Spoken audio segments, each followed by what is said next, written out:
Ang gabi po sa iyong lahat. Sana nasa mabuti po kayo. Mag-ingat po tayong lahat guys dahil po ay patuloy pa rin ang ating pakikipaglaban po sa mga kalamidad, no? Ngayon po hindi ko po talaga inaasahan po ito na ipinapaabot po sa atin ngayon na mayroon mangyayari po sa impeachment po ni VP Sara Duterte. Napakasakit po talaga ito sa mga nagmamahal po sa kanya dahil po ay mayroon po nag-chat po sa atin itiit hindi na po daw magtagal si Vice President, no? Kasi hindi po daw siya sumisipot, hindi po daw siya humarap po doon sa NBI. Ang nagsasabi po sa atin yung mga subscriber po natin at saka mga nagmamahal din po sa kanya. Kaya gusto kong tugunan, kaya tinawag ko si kaibigan natin kung ano po ang kanyang maipaabot sa inyo, kung ano po talaga ang makikita nila. Kaya narito si kaibigan. Magandang gabi po kaibigan Syoto. O pasensya ka na kung tinawag kita doon sa inyong punso dahil po ay napakahalaga po ito. Marami pong nagmamahal po sa Vice President. Gusto lang po daw nila na kampante po lahat ng mga subscriber din po natin na gusto po daw nila na patingnan tungkol po sa kalagayan ni Ma'am VP Sara Duterte dahil po nakatanggap po daw sila na balita ngayon tungkol po sa sinasabi doon sa nagpaabot. Kasi ang sabi po niya, ito po pakinggan po ninyo ito guys. Hindi po ito maganda kung pakikinggan ninyo guys. Dahil po ang mga kalaban ni Vice President Sara Duterte ngayon, no, hindi po talaga huminto. Naghanap po sila ng butas para po ay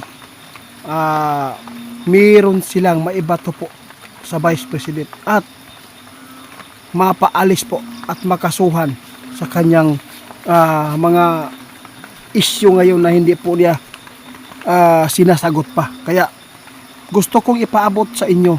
Nandito po ang ating kaibigan, ulitin ko, nandito po ang ating kaibigan para po ipaabot sa inyo. No, napakahirap po ito guys dahil po si Vice President no, hindi po tinantanan. Kaya subukan po natin tanungin si kaibigan po natin Duwindi. Ano po pang nakikita po nyo dito? Kasi marami po nag-aabang po sa bidyong ito sa paabot po natin sa kanila kasi request po talaga nila ito. Kasi po ang sabi po doon na napanood po nila doon sa vlogger na si Sangkay no, TV. Siya po yung nagpapaabot. Meron pong nakakita po doon ng mga followers natin, subscriber po natin na gusto po nilang itanong sa inyo kung meron po ba kayong nakikita, kung totoo po ba ito. Kasi po sabi po ng ating kaibigan na si Genevieve na ingon siya guys na itiit pangutan daw ninyo si Duwinding Syoto kung tinuod ba ni nga balita kasi po ay yung kaso ni Ma'am Vice President ay mayroon na po nagsasabi na hindi na po daw magtatagal mapaalis at ma-priso daw guys, makukulong. Kaya ito po yung sabihin po ni kaibigan po sa inyo kung ano man po yung sabihin po nila ng ating kaibigan na ito po ay hindi po ito biro, no? Totoo po ito kung ano man po ang kanilang ipapaabot kaibigan.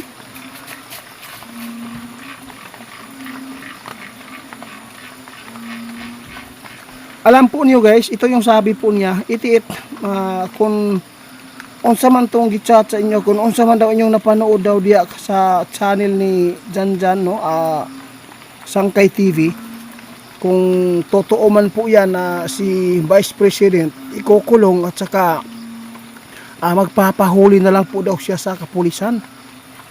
Kaya natakot po yung mga nagmamahal po kay Sara guys. Kaya ito po si kaibigan, ito po yung sinasabi po niya. Ulitin po natin kaibigan.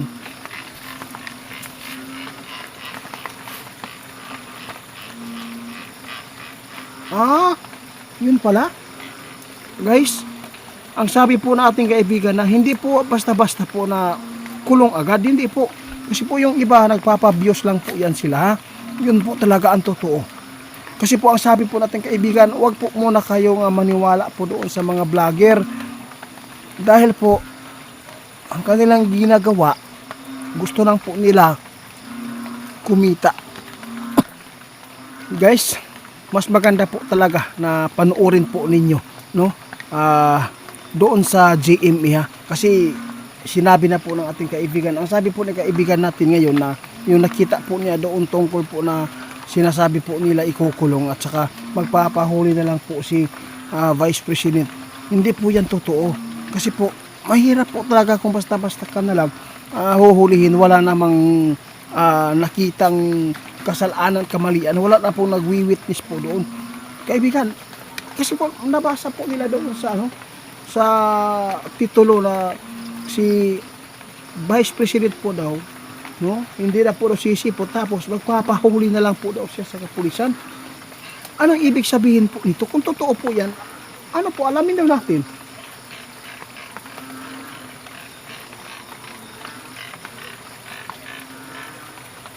Hindi po daw yan mangyayari, guys, no?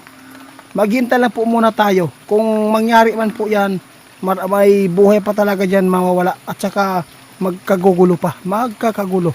Yun po ang sabi ng ating kaibigan. Kaya dapat po, wag po tayong maniwala po kaagad kung ano man po yung napapanood po natin. Basta yung paniwalaan po natin yung GMA lang po. At saka doon sa ABS-CBN, no? Yun po talaga ang advice po, no, ng ating kaibigan. Wag po tayo maniwala po sa mga kahit ano-ano na lang po yung mga kinokontent po nila. Kasi po ang iba ay parang pibor po yan doon sa kabila. Oo, no? Ang dapat po talaga rin neutral po tayo. Kung ano po ang ipapaabot ko na totoo, yun lang po. Kasi marami pong nagmamahal po sa Vice President. Kaya marami pong masasaktan niya kasi po mas marami din na kumakalaban sa inyo, kaibigan.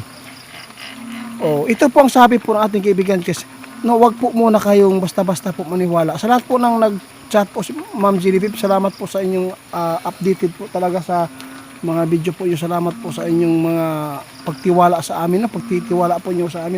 Kaya salamat po. Mag-ingat lang po tayong lahat. Huwag po kayong kabahan. Hindi po yan basta-basta na makulong po si Ma'am Sara Duterte kasi po dadaan pa. Proseso pa yan, no? Kaibigan, salamat po sa inyong pagtugon ha. Kasi nag-alala manggod po ako dahil po sa mga katanungan po nila. Gusto ko po talaga na gusto ko po talaga ganyan na mangyayari na transparent po yung ipapaabot natin. Mahirap po talaga kung magpapaabot tayo, di ba? Oo nga. Pasensya ka na kung nadamay ka man pinapunta kita kahit ulan. Salamat guys. Salamat po sa inyo guys Kaya hanggang dito na lang muna. Huwag po kayong mag-alala po tungkol po sa kalagayan po ni Ma'am Sara Duterte, no? Hindi po yan totoo na magpapahuli na lang siya kaagad. Hindi po yan, nakaproseso po yan. Kasi hindi po yan maliit na tao, hindi po yan bababa, no? Kung siguro kung tulad natin mahirap, wala na, kulong na. Pero kung may kakayahan ka, respetuhonon ka nga tao. Hindi ka basta-basta, lalo pag may may kapangyarihan din po kayo. Hindi po basta-basta. Pero kung mahirap, walang kapangyarihan na walang pera, dali lang yun ang putol. Pero ka ng mga dato, dugay yun na makuha.